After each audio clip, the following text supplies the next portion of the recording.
बिस्मिल्लाहिर्रहमानिर्रहीम। अस्सलाम वालेकुम। हमारे चैनल रियल न्यूज़ टीवी में खुशामदीद। कहानी सुनाने से पहले नए आने वालों से गुजारिश है कि हमारे चैनल को सब्सक्राइब करें और वीडियो सबसे पहले सुनने के लिए बेल आइकॉन को क्लिक करें। ये वाक़या मेरे एक दोस्त के साथ पेश आया, मैं उसी की ज़बानी सुना रहा हूँ। मेरा नाम आमिर है। ये 1991 का वाक़या है। मैं फैसलाबाद कॉमर्स कॉलेज में बीकॉम का स्टूडेंट हूँ। उन दिनों पाकिस्तान में सियासत का अरूज था। हमें पता चला कि कॉलेज का टूर सुबह सरहद के सियाहती मकामात पर जा रहा है। मैं और मेरे दूसरे दोस्त तैयार हो गए। इस तरह कॉलेज के तकरीबन 50 के करीब तलबा का ग्रुप टूर के लिए रेडी था, जिसमें 4 प्रोफेसर भी शामिल थे। हमने ट्रेन से फैसलाबाद से रावलपिंडी और वहाँ से बसों के ज़रिए बालाकोट और मानसेरा जाना था। मेरा ट्रेन का पहला सफ़र था। सुबह सुबह हम लोग ट्रेन में तैयार होकर बैठ गए। ट्रेन चल पड़ी। अभी ट्रेन जड़ावाला से क्रॉस करके काली की स्टॉप पर पहुंची थी, तो वहाँ पर स्टेशन पर ग्वाले अपने दूध के डब्बे गाड़ी में रखने लगे और जल्दी जल्दी से रश वाले डब्बों में भी बैठने लगे।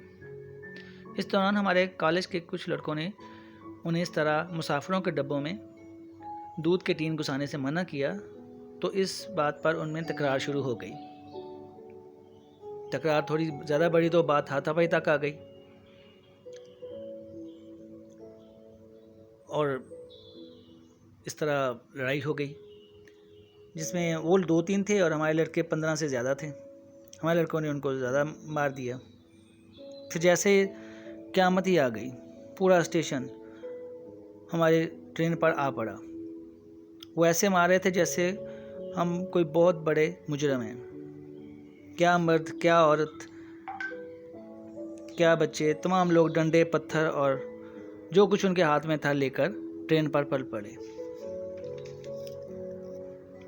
मैं और मेरे दोस्तों को भी थप्पड़ पड़े और हम लोग ट्रेन से उतरकर एक दुकान के पीछे छुप गए। इस दौरान लड़ाई काफ़ी होती रही और वो लोग किसी सूरत भी बाज नहीं आ रहे थे।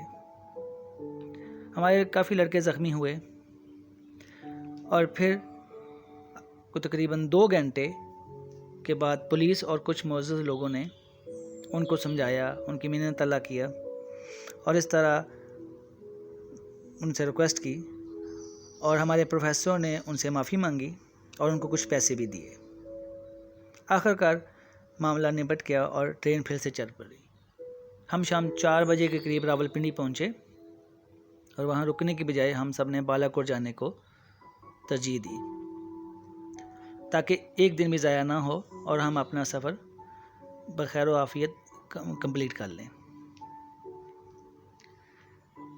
बालाकोट पिंडी पहुँचने के बाद हमने 2 बसें और एक छोटी वैन ले ली। कुछ लड़के बसों में बैठ गए। मैं और मेरे दोस्त बाकी लड़कों के साथ छोटी वैन में बैठ गए। हम बालाकोट से निकले तो रास्ते में हमें एक कार ने ओवरटेक किया। कार काफ़ी तेज़ थी, लेकिन आगे से एक गाड़ी भी बड़ी तेज़ी से आ रही थी। कार के ड्राइवर ने बड़ी महारत के साथ हमारी वैन को ओवरटेक किया और अगली गाड़ी से भी बचा लिया। कार ड्राइवर इन पुरखतर रास्तों का बेदी मालूम होता था। उसकी इस महारत पर हम सब बहुत खुश हुए और हैरान हुए और हमारी वैन से एक लड़के ने उनको वेल डन का साइन बनाकर इशारा किया। हमारी वैन चलती रही। तकरीबन 2 किलोमीटर ही चली थी कि वो कार स्पीड से हमारी वैन के आगे आके रुकी और उनमें से 3-4 आदमी उतरे और हमें मारने लगे। हम मार भी खा रहे थे और चीख चीख कर पूछ रहे थे कि हमारा कसूर क्या है। आखिर उनका कुछ गुस्सा कम हुआ तो बोले कि तुम लोगों ने हमारे को गलत इशारा किया है, हमारे साथ हमारी औरतें थीं, तुमने उनकी बेइज्जती की है। बड़ी मुश्किलों से हाथ पांव जोड़कर उनको समझाया कि ये इशारा गलत नहीं था, आपकी ड्राइविंग की तारीफ़ थी। कुछ देर बाद हमारे पीछे बाकी साथी भी पहुंच गए और फिर दोबारा माफ़ी और वही सारा कुछ किया। हमारे प्रोफेसर ने उनको समझाया। फिर हम वहाँ से निकल के बालाकोट पहुँचे। कुछ सफ़र की थकान और कुछ मार की थकान हमें जल्दी ही सो गए।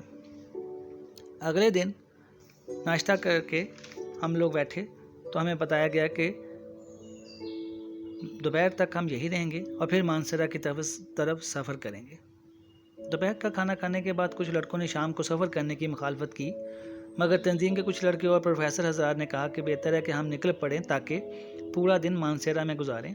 सुबह जाने से दोपहर तक मानसेरा में रहेंगे तो हमारा आगे का सफ़र लंबा पड़ेगा और हमारा टाइम ज़ाया होगा। लिहाजा हम तैयार होकर बसों में जा बैठे। मैं और मेरे दोस्तों ने बस में सफ़र करने को तरजीह दी। तकरीबन 3 बजे हमारा सफ़र मानसेरा की तरफ शुरू हुआ। सिंगल रोड था, 2 वे ट्रैफिक थी और हमारी बस आहिस्ता आहिस्ता चल रही थी। तकरीबन 8 बजे के करीब हम बशाम से 6 किलोमीटर पहले एक पुलिस चौकी के पास पहुँचे। पुलिस ने हमें रोक लिया और कहा कि रात को आगे का सफ़र नहीं कर सकते, आगे रास्ता ख़तरनाक है, रोड भी सही नहीं और दूसरे डाकू भी होते हैं जो कि बसों को लूट लेते हैं। हम बहुत परेशान हुए कि यह क्या मुसीबत आन पड़ी, अब क्या करें। पुलिस वालों की मिन्नत समाजत की कि बसों में कैसे रात गुजारेंगे, कुछ तो हल बताएं। पुलिस चौकी का इंचार्ज कुछ बड़ा आदमी था, उसने कहा कि आप पंजाब से आ रहे हैं, अगर आप लोगों को कोई नुकसान पहुंचा तो ये पॉलिटिकल इशू बनेगा और हमारी नौकरियों को ख़तरा होगा। हम बशाम पुलिस स्टेशन के इंचार्ज से बात कर रहे हैं, आप लोगों को बशाम तक पहुंचाएंगे और वहां रात आपका स्टे करवाएंगे, मगर इससे पहले हम बशाम की पुलिस पार्टी को यहां मंगवाएंगे ताकि उनकी कस्टडी में आपको यहां से निकाला जाए। तकरीबन 2 घंटे बाद पुलिस की 2 वैगनें आईं और हम पुलिस की कस्टडी में बशाम पुलिस स्टेशन पहुंचे। वहां का इंचार्ज हमारे इस्तकबाल के लिए मौजूद था और हमें वेलकम करने के बाद बोला कि आप लोगों के लिए पुलिस लॉकअप को साफ़ कराया गया है ताकि आप लोग आसानी के साथ रात पुलिस के लॉकअप में गुजार सकें। सुबह आप नाश्ता करके आगे मानसेरा जाएंगे। तो जनाब, इस तरह बगैर कोई जुर्म किए हमने वो रात इज्जत के साथ लॉकअप में कुछ ने सोकर और कुछ ने जाकर गुजारी। सुबह उठे तो हमारे लिए बेहतरीन नाश्ता तैयार किया गया था। हम इज्जत के साथ मानसेरा रुखसत किया गया। मानसेरा में 2 दिन रुकने के बाद तमाम लड़कों ने प्रोफेसरों से और तलबा तंजीमों के लीडर हजरात के आगे हाथ जोड़े कि हम आगे नहीं जा सकते, हमें वापस जाना है। मानसेरा में जो हमने सैर कर ली और जिस तरह हमने तकलीफ़ उठानी थी वो उठा ली, अभी हमें वापस जाना है। काफ़ी बहस के बाद आखिरकार वो लोग मान गए और इस तरह हमारा ये सफ़र, जो कि काफ़ी तकलीफ़ों वाला था, वापसी की तरफ चलने के लिए तैयार हुआ। वैसे तो ये ज़िंदगी के यादगार तरीन सफ़र होते हैं कॉलेज टूर, लेकिन हमारा कुछ ज़्यादा ही यादगार था, जिसे शायद हम कभी भी नहीं भुला सकेंगे। और आखिरकार हम जैसे गए थे वापस, उससे थोड़ा सा हट के खैरियत से वापस फैसलाबाद स्टेशन पे पहुंच गए। दोस्तों, मेरी स्टोरी आपको कैसी लगी? उम्मीद है कि पसंद आई होगी। अपनी राय का इज़हार कमेंट में सेक्शन में करें। लाइक और शेयर करना ना भूलें। शुक्रिया।